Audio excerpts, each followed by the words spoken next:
So our next concept in functions is what we call orthogonality. The definition is simple.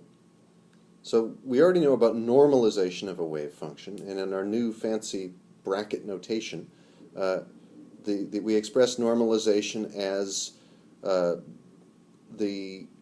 we call bra phi sub j ket equals 1. And that means integrate over all space the complex conjugate of the function phi sub j times phi sub j, and you're going to get 1 because you have a properly normalized wave function. Now, orthogonality applies when the index j and k are not the same. So if we have a function phi sub j and another one phi sub k, and we do the same thing, we take the complex conjugate of j, we take the function, we take the complex conjugate of the function phi sub j, we take the function phi sub k, multiply those two together and integrate over all space. Instead of getting 1, we get nothing. So to be explicit here, we integrate from minus infinity to infinity if it's just x, phi sub j complex conjugate times phi sub k dx, and we get 0 provided that j and k are not the same number. So the case of orthogonality, that you're used to is the Cartesian one, where we have just simply two vectors, and in math the unit vectors in x and y are usually called I hat and j hat. We like little funny hats here. So you got that, and the way mathematicians express the fact that these things are at right angles, or they're orthogonal, is with the dot product. So orthogonality in Cartesian space is I dot j equals 0. And this is this integration is a similar concept because we're taking inner products, we're multiplying the functions pointwise by pointwise instead of just two vectors against each other. It's a little bit weirder when it's a function, but as we'll begin to see over the course of the term, the concept really applies very well. So let me use some very simple functions to kind of illustrate the case. And I want to stress these are not proper eigenfunctions of the Hamiltonian, of the Schrodinger equation. They're just functions I'm using for the sake of illustration. So let's give ourselves an x-axis here, and let's just go from 0 to 1. A little bit like the particle in the box, we're going to have functions that are 0 outside of that interval and then something inside. And they'll be kind of symmetrical. Symmetry is very important in this subject. So our first function is just a little triangle. Goes up, in the middle, goes back down. And it's 0 outside of this interval, 0 to 1. So there's one function. Now let's make another x-axis and make another function, so 0 to 1. Now this one is going to go all the way up and then all the way down, passing through 0 in the middle. So instead of a single triangle there, it's going to be sort of two triangles, and then flipped up and down, inverted, with a 0 crossing right in the middle. The first one has 0 nodes, the second one has 1 node. That ought to be a little bit evocative of things. And we're going to want to multiply these two things together because that's what we do. So now let's give ourselves another x-axis here, 0 to 1. And think a little bit about what happens when we multiply these things together. Well, first of all, outside of this interval, the functions are 0. You multiply them and they're going to get 0. That's no problem. Also, right in the middle, where one of the functions is 0, the purple one, when I multiply 0 by anything, I get 0. So it's got to go to 0 there. Now, on either side of that, the two functions are straight lines. One's straight going up, the other one's straight going down, but that doesn't necessarily matter too much. A straight line is, something like x. It's a linear function. If I multiply the two of those things together, I'm going to get something like x squared. And so the function is going to look something like a parabola. In this case, it's going to be a downward-facing parabola on the left-hand side. Now, on the right-hand side of this interval from 0 to 1, from 1/2 to 1, the purple function is negative, whereas the red function is still positive, and so the product has to be negative. Otherwise, it's basically the same as what we just did, and so now I'm going to get another little chunk of parabola that's going to come back up. It looks actually a heck of a lot like a sine wave. It's not, but it's a lot like one. So again, to emphasize, that red function could be phi1, the purple function could be phi2, and then this green function is the product phi1 times phi2. And we even use that dot in there, and actually phi1 complex conjugate technically, though this is a real function. So then what we do to test the orthogonality of these is after we multiply them together like that, then we integrate the whole thing up, phi1 star, phi2, from negative infinity to infinity. And that integral is going to add up the area, first this positive area in the interval between 0 and a half, but then I have a corresponding negative area in the interval between 1/2 and 1. And they're otherwise identical. So I have some positive numbers that I'm summing up, but then I sum up an exactly equivalent collection of negative numbers on the other side. So you take all that positive stuff, you weigh it against all the negative stuff, the positive area there exactly counterbalanced by the negative area, and you get 0. And so these functions are orthogonal. And again, to emphasize, in this particular case, these functions are not eigenfunctions of the Hamiltonian. They're just functions I've used to illustrate this concept of orthogonality.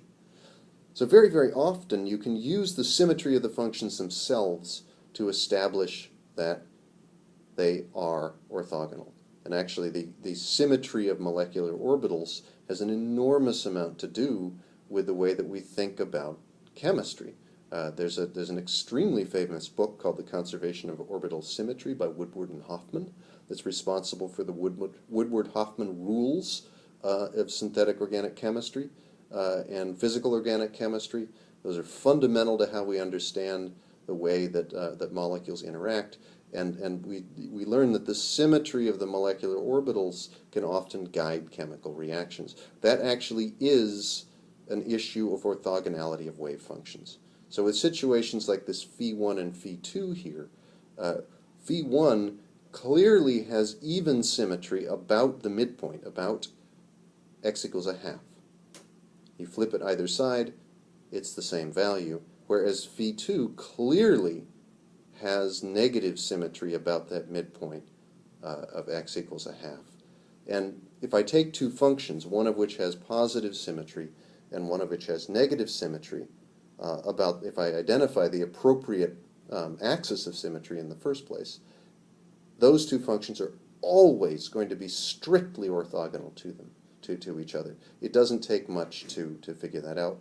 And the argument goes exactly like this green argument over here on the right-hand side of the graph. You can literally just sketch it out. You know that whatever you get on the 1/2 is going to be one sign. You know that the things are symmetrical, so you're going to get the other sign on the other half of the interval. And even if you don't know exactly what those functions are, they're going to cancel out each other just based on symmetry arguments alone. We can do a quantitative example for this with our friend Slinky. So if we take a version of Slinky, let's take 1 over the square root of 2 times pi, and then we're going to take e to the I, and I'm going to use a funny little counting variable m sub l times theta here. And we'll learn in about a month why I picked that funny little quantum number m sub l there. It's going to crop up again. But basically this is e to the I times an integer times an angle theta. And this integer, m sub l, can actually be 0, 1, 2, 3, 4, any integer, including 0 in this case. We're going to let 0 in this example. And the appropriate interval for this function is one full circle, so from 0 through to 2 pi.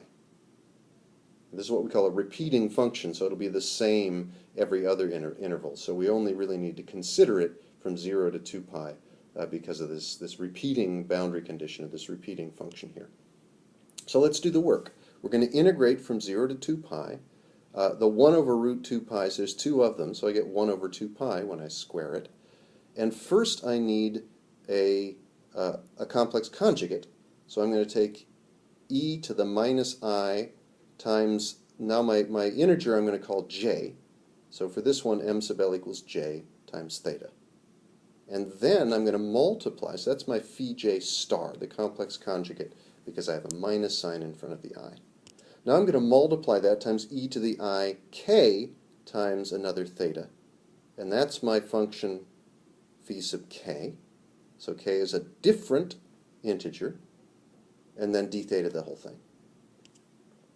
Now this is 1 over root 2 pi can come out, integrate from 0 to 2 pi, and I have e to the I, a k is a positive number, minus j a negative number. Those are both integers, and they're different, generally, times the angle theta. So e to the I k minus j times theta d theta.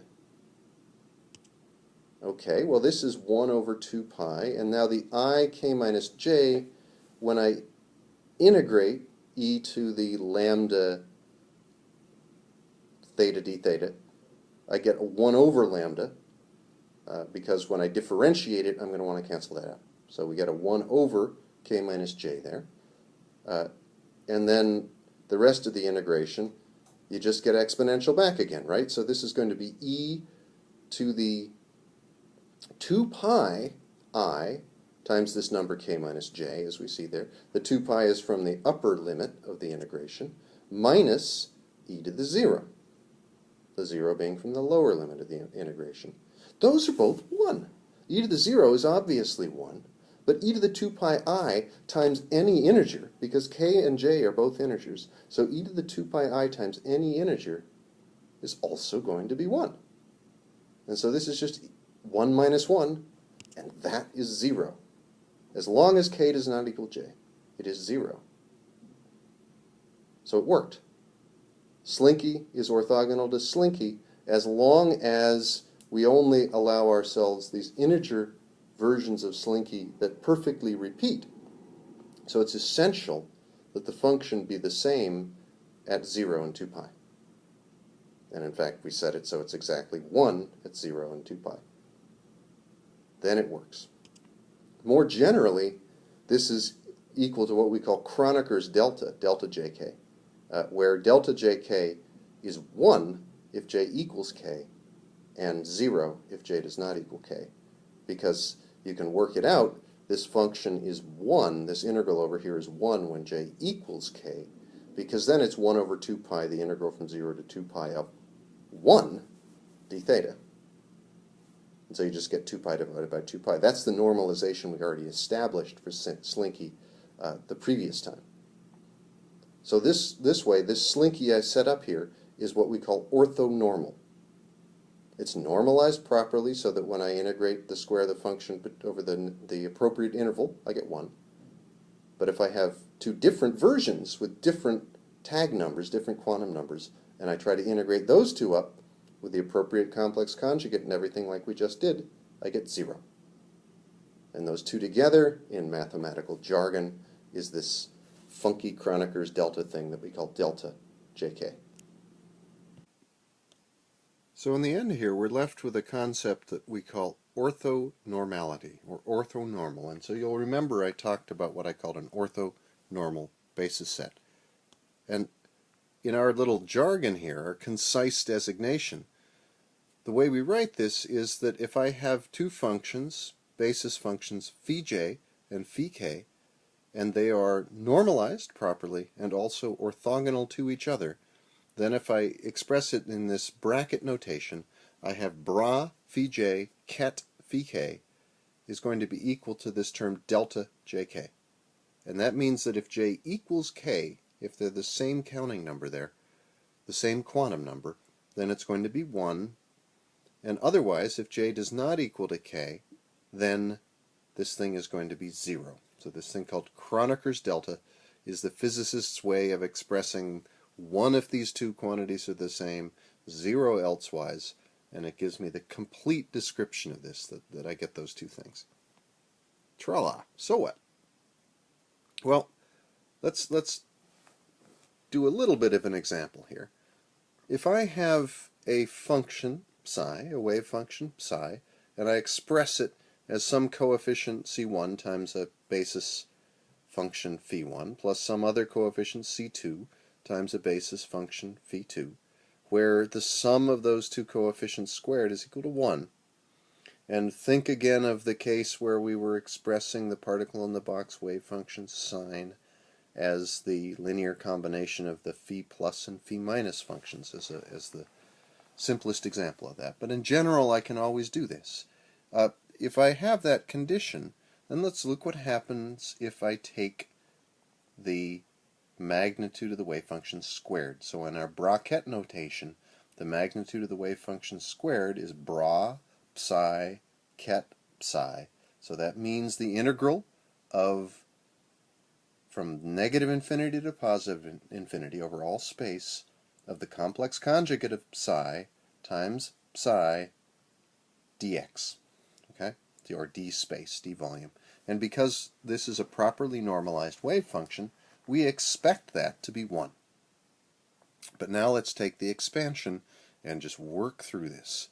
Well, so I have the bra side is C1 phi 1 plus C2 phi 2, and then our horizontal, our vertical line, and then another on the ket side, C1 phi 1 plus C2 phi 2. So that's the way now we've expressed the psi as this linear combination of these two basis functions. So that's going to be equal, let's just expand it out here. First I have a C1 phi 1, ket C1 phi 1. That's the two left-hand sides of the two terms there. And then the next one is going to be a cross term, so I'm going to get C1 phi 1, ket C2 phi 2.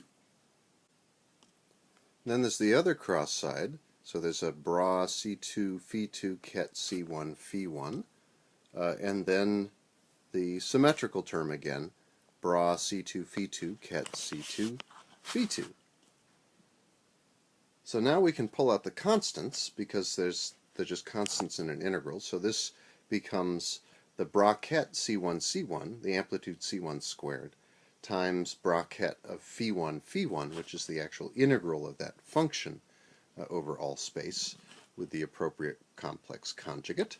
And then there's the cross term basically happens twice. It looks like C1 C2, the cross coefficients, and then bracket of phi 1 phi 2, and then finally the number 2 term, the symmetrical term C2 C2 phi 2 phi 2 on the right there. So let's see, the cross term is 0 because the functions are orthogonal, and that's the benefit that the orthogonality brings us here. And then the symmetrical terms, phi 1 bracket, is 1 because the function's normalized, and likewise phi 2 is also 1 because the function's normalized. So this whole big integral ultimately gets us to just the amplitude squared C1 bracket plus the amplitude squared C2 bracket. And we already wrote there on the second line that this sum is just equal to 1. So this whole exercise has shown us that our wave function is normalized. So it is basically shown that we can do this, but most importantly, it shows that in this undertaking, these cross terms between different basis functions, unless something gets out and interferes with it, which we'll see a little bit later, but basically in general, they don't interact with each other very much. Orthogonal things don't interact with each other. Only the terms that are not orthogonal do interact. And in this case, when they're normalized, they interact sort of in full bore, and we get the full coefficients jumping out at us. So we only have to worry about those symmetrical products of the coefficients, the amplitude squared, and everything comes out 1. Now at this point, we've pretty much established the how. So this has shown you how to establish that something is normalized, how to establish that something is orthogonal, two functions are orthogonal. The why is going to come in pieces along. We've already seen a little bit of the why as we decompose the wave function into the particle in the box wave functions into slinkies of opposite chirality that give us motion to the left and motion to the right. But as the course moves along, we'll get different examples of this. But so far, this is really just how you do it. So this is how you show that wave functions are properly normalized, how you can show that wave functions are orthogonal to each other, and then how you kind of grind through the math when you have these linear combinations to work out what each of the various terms actually does.